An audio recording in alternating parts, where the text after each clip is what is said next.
Welcome to Scrunchy Time. I'm Nicole Hegstead, your fertility advocate. After 6 years of infertility and 3 miscarriages, I decided that I needed to become the advocate for my own body. If you're exhausted from struggling to get pregnant and want to know more about how I can help, check out my website at www.nicolehegstead.com. And I'm Bridget May, your children's health expert. My son was born with a heart condition that led to 3 open heart surgeries, cath labs, a tracheostomy, and a ventilator. After being fed up with mixed opinions, I became my children's own advocate.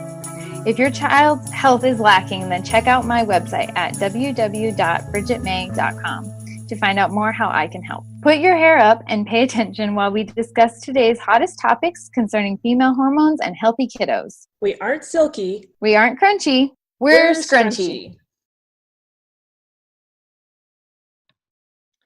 Hello and welcome back to Scrunchy Time. So today we're going to be talking about how our bodies are not broken. And I love this topic. I love this topic so much. It's kind of like I might get a little too excited about this. It's literally the foundation for everything we believe. Yeah. I feel like once you understand this, you'll never go back. Like it is what you come back to every single time. Yep. Sorry to interrupt, but nope. Yeah, we're both obviously going to get a little excited here. Yeah, exactly. Actually, I should glance at the time just to make sure we don't talk over this. So excuse me.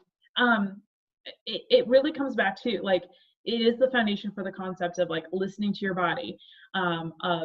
Your symptoms are probably what's going on. If you're having a symptom of something, then you're probably right. That's probably what's going on. And listening to our body and tuning in and giving our body what it needs to heal itself. And I'm currently attending classes at the Institute of Integrative Nutrition, and the main leader, Joshua, is always saying your body will heal itself if given half the chance. That's his go-to thing, and it's kind of my thing.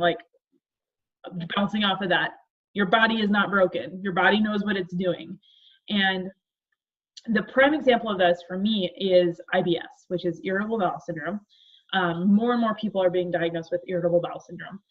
And I was doing some research on it recently, and I came across a website that said that irritable bowel syndrome is not curable. And I just literally burst out laughing. I was in the living room all by myself, just cracking up at my computer like, you stupid idiots. Of course, IBS is not curable, because you're eating bad food and it's messing up your digestive system, which is tearing up your digestion tract. That's what it literally does. It tears up the lining in your digestive tract. Yes. And so of course you're having irritable bowel syndrome because you're eating garbage. If you ate plastic, you're going to have the same consequences. So what is the goal to cure quote unquote IBS? Start eating the correct foods and fix your gut, fix your colon. Give your body the proper nutrition and the tools that it needs to rebuild the gut flora, and your IBS will go away. And it's one of those things where, of course it's not curable. This is the body's natural response to what's going on in your body, to what you're doing to your body. So, excuse me again.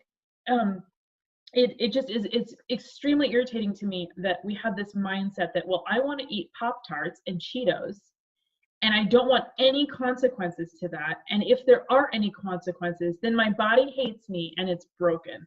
No, that's not the way that it works.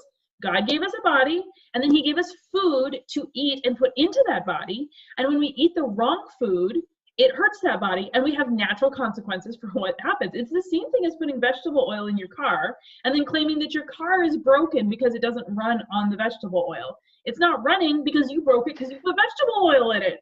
Okay, I'm gonna breathe for a minute. Told you I was gonna get excited. Yep. The biggest thing that I see in working with clients that are struggling with infertility is that they blame their bodies, and it's one of the saddest things. It's so sad. I've seen, and I'm sure if you're in the infertility world and you are on Instagram like I am, you have seen the memes that say, hey uterus, F you, and flipping the bird to your uterus. And I just want to scream at these women, no, you do not do that to your body. Your uterus is trying her hardest to do what she needs to do, and she's not being given the tools, and you might not know what those tools are yet, and that's okay. That's not your fault either. You have not been taught what those tools are. And so like, there's no judgment here. I'm not saying, you know, that's on you, but you need to find out what those tools are that she needs to repair herself, because she is working as hard as she can to fix that. And when you cuss her out and you curse her for the hard work that she's doing, how long do you think it takes before the rest of your body says, we're not going to send resources to that area? Because like, our brain is a powerful, powerful thing. And I can almost guarantee you that if you hate on a certain organ, it wouldn't be too long before the brain says, well, that organ doesn't really need a lot of blood. That organ doesn't really need a lot of oxygen because we hate that organ. And that organ is never going to function properly. And so we'll just assume that it's dead. Like, what are you doing to your uterus when you treat your uterus that way? You know, or your womb, your entire womb, your fallopian tubes, or your ovaries, or any of those things. We need to not be cussing our body out. We need to not be cursing our body. We need to be loving our body and recognizing that it is always on the path of healing. Our body is always striving to fix itself. It's always striving to regenerate, to create new cells, to live life and to the fullest and to the healthiest. And it's what we're giving to our bodies that limit that ability. And so it's just super important for us to recognize your body is not broken. And if there's something that your body is doing, you need to view it as a symptom, not as a problem, right? Like, so if I can't get pregnant, I need to not say, well, my body hates me and so I can't get pregnant. I need to say, no, there's something wrong that I'm doing to my body, and it's not working properly right now as a symptom, and so I need to figure out why and fix that problem, and then it will be able to get pregnant and carry to term. That's the way we need to view this, and we need to stop viewing it that our bodies are broken, because they're not broken. No, they're not. They're a living, thriving organism. You don't see the grass in the yard doesn't purposely sabotage itself to die, or to hurt itself, or to get diseased, or whatever. It is constantly doing whatever it needs to do to live and recreate and reproduce and spread and get bigger and thicker and all the things that it does. So why would God create our bodies any differently? Yes. He wouldn't. He doesn't. Our bodies, yes, there is punishment from sin, and we will have hardships, and we will deal with sickness and all of that.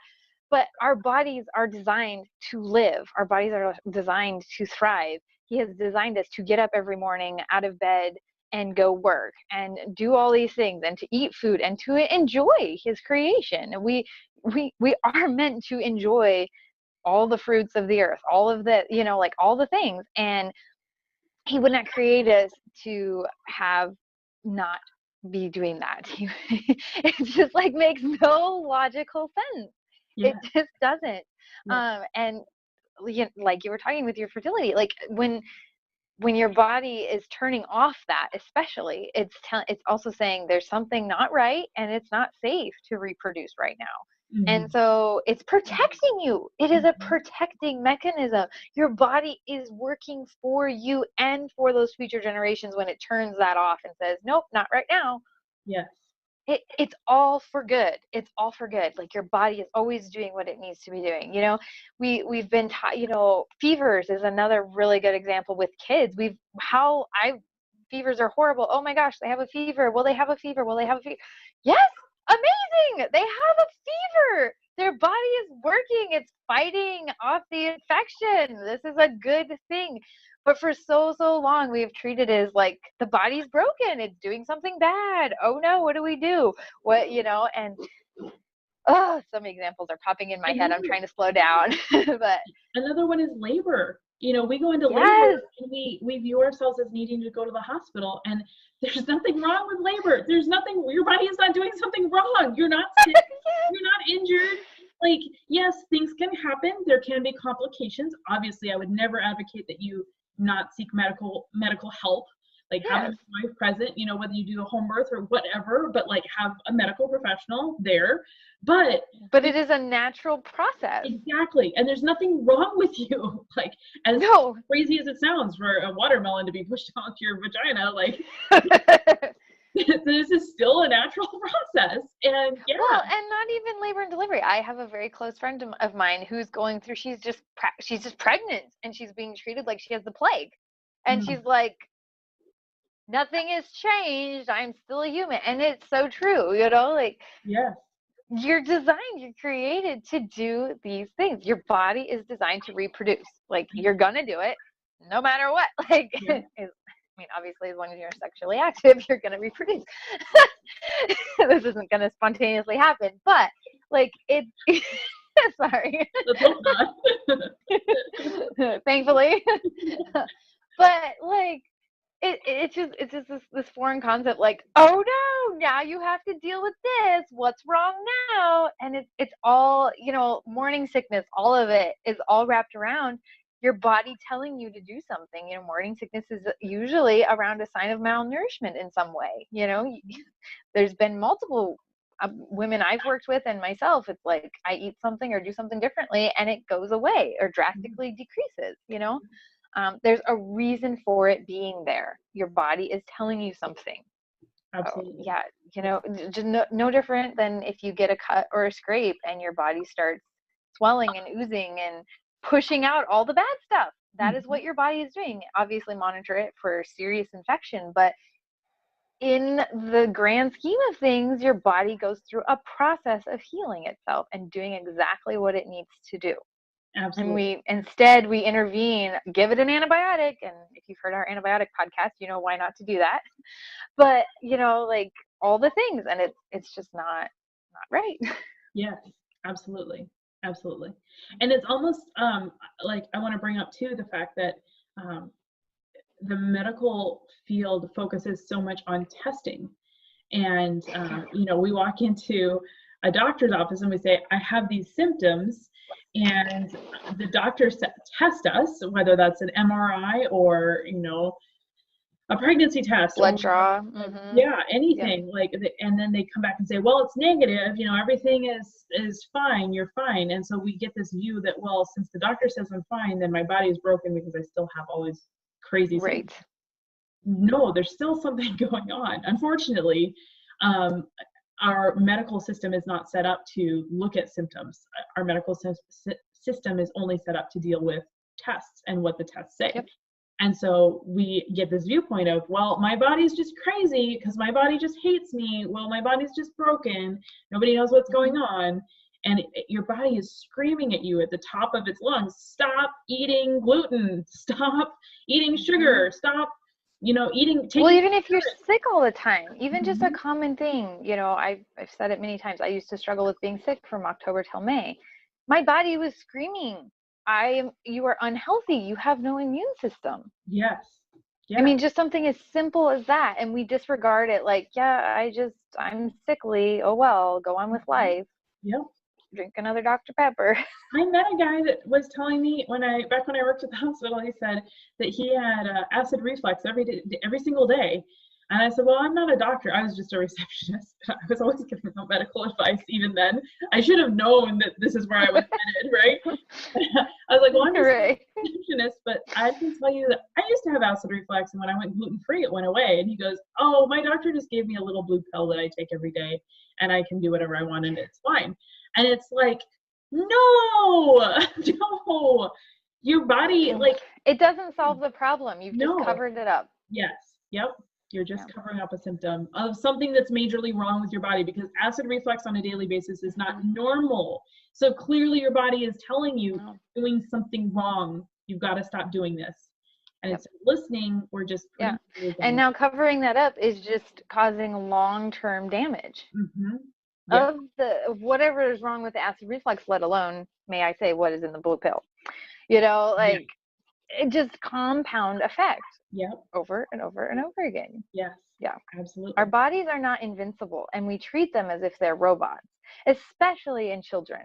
In children, we just they need to be drugged here and there and done this and done that, and as if there's no consequences to anything, and that, well, let's just do this and let's do that, and as if, well, I don't know why this is happening. And it's like, well, what do you do in a day?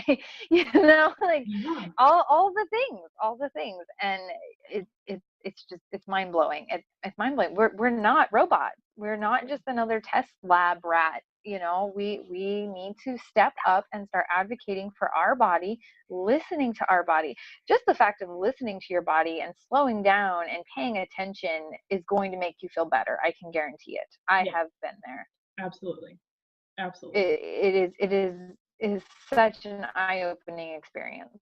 So something that I actually encourage my clients to do, like right off the bat, and this is a simple fix that not a fix all cure all kind of thing, but it's a great place to start, is go into the produce area of your grocery store, stand in the very middle, and slowly turn in a circle and let your eyes land on every single piece of produce there, whether fruits or vegetables.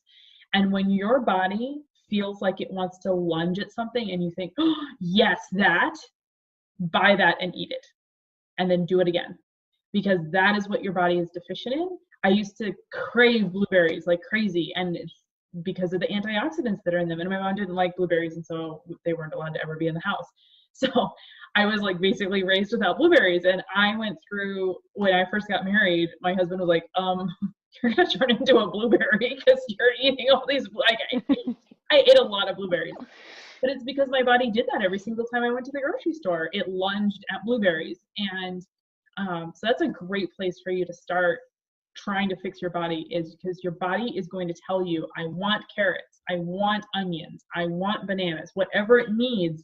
It's going to identify that in those vegetables and that produce. And wherever your body is lunging, try to buy organic. You know, if you can't afford organic and anything else, then buy everything else regular. But the one fruit or vegetable that your body says, I want that, buy that in organic. So that way you're getting the best quality of whatever your body is needing. That's a really good point. So that's awesome. Thank you. Yeah. Like I feel like that's always a great place to start for people, because then you're at least starting off with a good nutritional, supplement, basically. I always like the term, because it's like, supplements are basically the food we should be eating. Yeah. So yeah, start there. It's basic. You're going to the grocery store anyway, right? We all have to buy our food somewhere. So yeah. Yeah, that's awesome. Yeah. No, it's crazy. And then, and then getting in tune with children and your body as a mother, it has been hugely amazing. Like, you wouldn't think you can read your children and be like, well, this is that, this is what they need, but you can. And it's second nature. It's your intuition. And we need to stop ignoring our intuition. I cannot tell you how many times as a mother I've stressed out and freaked out. Is my kid eating enough? Is my kid XYZ? What the hell is going on? Because I don't know, blah, blah, blah. But when you slow down and get back in touch with them as well, it is mind-blowing, all the things you no longer ever in your wildest dreams will never worry about again. It's been a amazing step in our family, and just like knowing each of my kids and what they need on a daily basis, and something must be wrong because they're doing this or they're eating that, or whatever. It's just been super cool, and it's possible. It is totally possible. So we need to slow down and just listen. And we have to remember that our goal here on this earth is to take care of ourselves and glorify God. Nothing else matters. Like, absolutely, we can just live and glorify God. It's a foreign concept in our country, but if nothing else, that is what we need to do. And that is exactly what we are not doing. Instead, we are putting jobs and clean houses and clean dishes and the perfect, daily schedule routine way above just living and taking care of what God has given us. He's given us our bodies, and our bodies are a temple of the Lord, and they are number one. It is number one. Yes, absolutely. Especially as a parent. And I mean, just like jumping off of that with the whole push for success. We joke about the Pinterest perfect mom, but like, not pushing our bodies, not stressing, not driving, like getting rest, implementing self-care.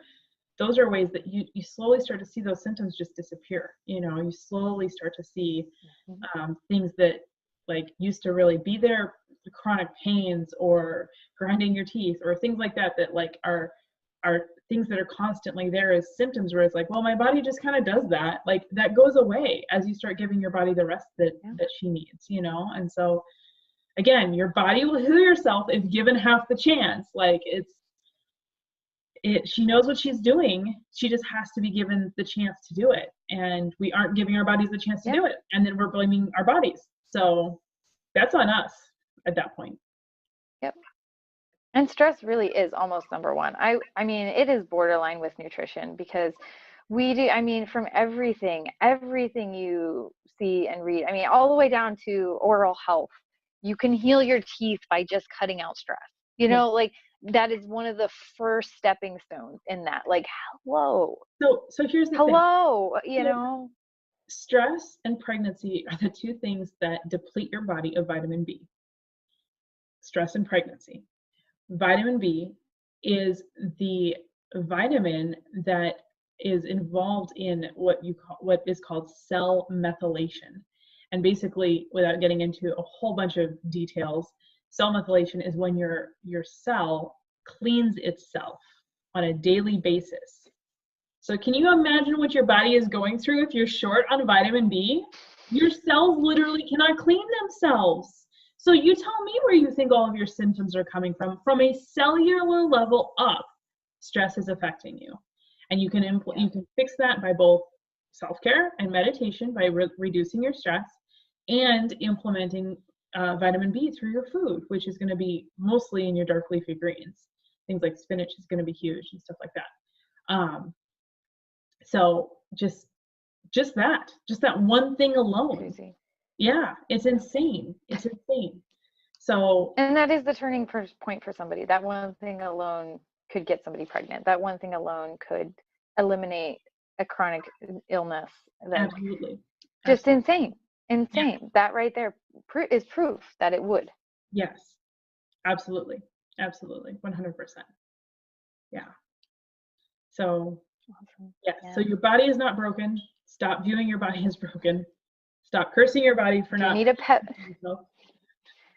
Yeah. What? If you need a pep talk about it, feel free to reach out. Always willing to rant about this. Absolutely. Yes, absolutely.